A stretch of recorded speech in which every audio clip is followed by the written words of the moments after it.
સુરત શહેરના Udhna police station વિસ્તારમાં આંતરરાષ્ટ્રીય સ્તરે ચાલતા મોટા સાયબર ફ્રોડ રેકેટનો પર્દાફાશ કરવામાં પોલીસને મોટી સફળતા મળી છે। અંદાજે 1550 કરોડ રૂપિયાના ટ્રાન્ઝેક્શન ધરાવતા આ કૌભાંડમાં પોલીસે 4 મુખ્ય આરોપીની ધરપકડ કરી છે અને તેમની પાસેથી રોકડ, સોનું, ચાંદી અને હીરા સહિત કુલ રૂપિયા 2.60 કરોડથી વધુનો મુદ્દામાલ કબજે કર્યો છે। 21 મે 2025ના રોજ ઉધના પોલીસના સર્વેલન્સ સ્ટાફ દ્વારા વાહન ચેકિંગ દરમિયાન એક શંકાસ્પદ એક્ટિવા ચાલકને રોકવામાં આવ્યો હતો।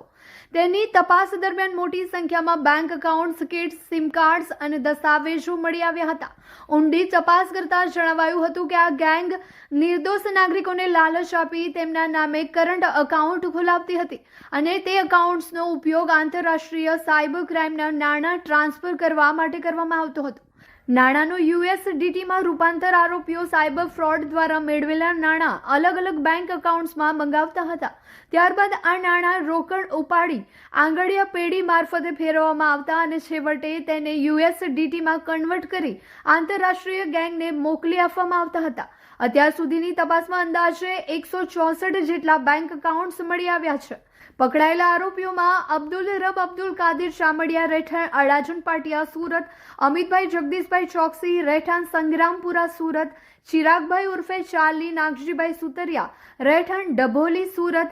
પ્રવીણભાઈ લક્ષ્મણભાઈ ગઢિયા રહેઠાણ કતારગામ સુરતનો સમાવેશ થાય છે। અમારી પાસે એક ઇન્ફોર્મેશન હતી કે એક વ્યક્તિ છે એ પોતાની પાસે અત્યારે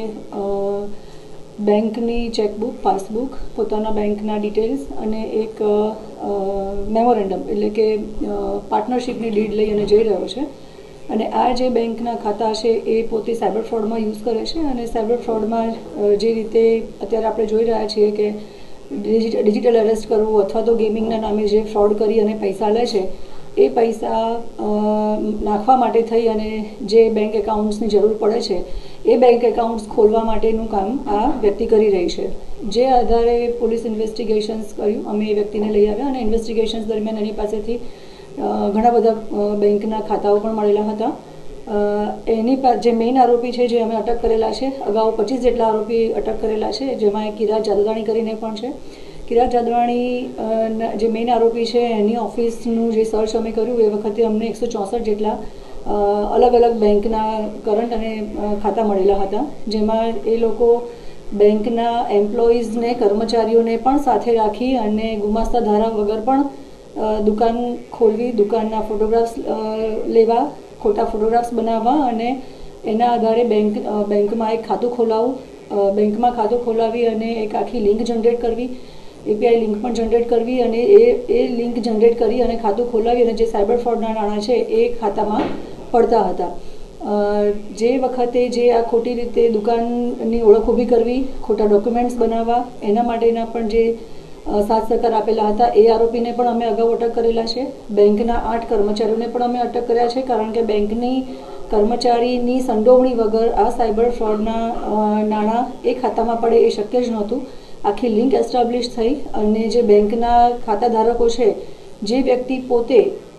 એક ખાતું જે પોતે જાણે છે કે મારું ખાતું ખોલાવ્યા પછી મારે કિરાત જાદવાણીને આ ખાતું વેચવાનું છે, જેના બદલામાં મને 50,000 કે 1 લાખ રૂપિયા આપશે એવું ખાતા ધારક જાણે છે। એ જાણે છે કે આમાં કોઈ ઇલીગલ ફ્રોડના નાણાં પડવાના છે, છતાં પણ એ 50,000 અથવા 1 લાખ રૂપિયાની લાલચમાં આવી અને પોતે પોતાનું ખાતું કિરાત જાદવાણીને વેચતા હતા એવા તમામ ખાતા ધારકોને પણ અમે પોલીસે અગાઉ અટક કરેલા છે। એ ઇન્વેસ્ટિગેશન્સની લાઈન જ્યારે ચાલુ હતી ત્યારે અમારી પાસે એક એવી ઇન્ફોર્મેશન સ્ટડીના આધારે અને ઇન્વેસ્ટિગેશન્સમાં મળી કે જે ખાતાઓ 164 જેવા જે ખાતાઓ છે એમાંથી આશરે 8 થી 9 જેટલા ખાતાઓમાંથી 90 લાખ રૂપિયા જેટલા જે રૂપિયા છે એનું ટ્રાન્ઝેક્શન થયું છે। અમિત નામની કોઈ વ્યક્તિ છે અને જેના ખાતામાં આ પૈસા પડેલા છે। જ્યારે અમિતની અમે પૂછપરછ કરી ત્યારે અમિતે કીધું હતું કે આમાં જે આરોપી છે પકડાયેલા અબ્દુલ રબ અબ્દુલ કાદિર ચામડિયા, જેઓ એની પાસેથી જ અમિત જગદીશચંદ્ર ચોકસીના